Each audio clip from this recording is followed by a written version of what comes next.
नमस्कार, स्वागत है आपका हमारे खास रिपोर्ट में। आज है अक्षय तृतीया, हिंदू पंचांग का वह शुभ दिन जिसे सोना खरीदने के लिए सबसे पावन और फलदायक माना जाता है। ऐसा माना जाता है कि इस दिन की गई खरीदारी घर में सुख समृद्धि और सौभाग्य लेकर आती है। लेकिन इस बार अक्षय तृतीया सिर्फ परंपरा नहीं बल्कि निवेश के लिहाज से भी बेहद खास साबित हो रही है। अगर हम बीते एक साल की बात करें तो पिछले अक्षय तृतीया से लेकर अब तक सोने की कीमतों में 35.78% तक की बढ़त दर्ज की गई है। यानी जिसने पिछले साल सोने में निवेश किया वह आज अच्छा खासा रिटर्न पा चुका है। ब्रोकरेज फर्म वेंचुरा के अनुसार 24 कैरेट सोने की कीमत जहां 2024 में 73,240 प्रति 10 ग्राम थी, वहीं अब यह लगभग 99,450 प्रति 10 ग्राम तक पहुंच गई है। और तो और 22 अप्रैल को सोने ने 1 लाख प्रति 10 ग्राम का ऐतिहासिक आंकड़ा भी पार कर लिया। सवाल उठता है कि आखिर सोने की कीमतें इतनी तेजी से बढ़ क्यों रही हैं? इसके पीछे मुख्य कारण है वैश्विक अनिश्चितता और बाजार में निवेशकों की असुरक्षा, जिसके चलते उन्होंने सोने जैसे सुरक्षित विकल्प की ओर रुख किया है। यही वजह है कि सोना आज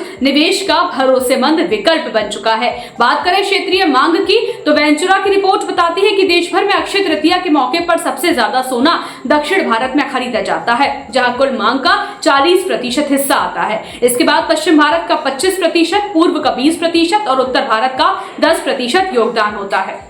दिलचस्प बात यह है कि जहां दक्षिण भारत अक्षय तृतीया को सोना खरीदने का प्रमुख दिन मानता है, वहीं उत्तर भारत में लोग धनतेरस को प्राथमिकता देते हैं। हालांकि इस साल बढ़ती कीमतों के चलते बिक्री की मात्रा पर असर पड़ सकता है, लेकिन उद्योगपति विशेषज्ञों का मानना है कि कुल राजस्व स्थिर रहेगा। Gem and jewellery council of India के चेयरमैन राजेश रोकड़े के अनुसार पिछले 2 वर्षों में सोने ने औसतन 20 से 25% तक का रिटर्न दिया है, जिससे निवेशकों का भरोसा और मजबूत हुआ है। आंकड़े बताते हैं कि भारत ने 2024 में 802 टन सोना आयात किया, जबकि 2023 में यह आंकड़ा 741 टन था। यानी दाम बढ़े हैं फिर भी खपत में इजाफा हुआ है। अब बड़ा सवाल यह है कि क्या ये कीमतें और ऊपर जाएंगी या गिरावट आएगी?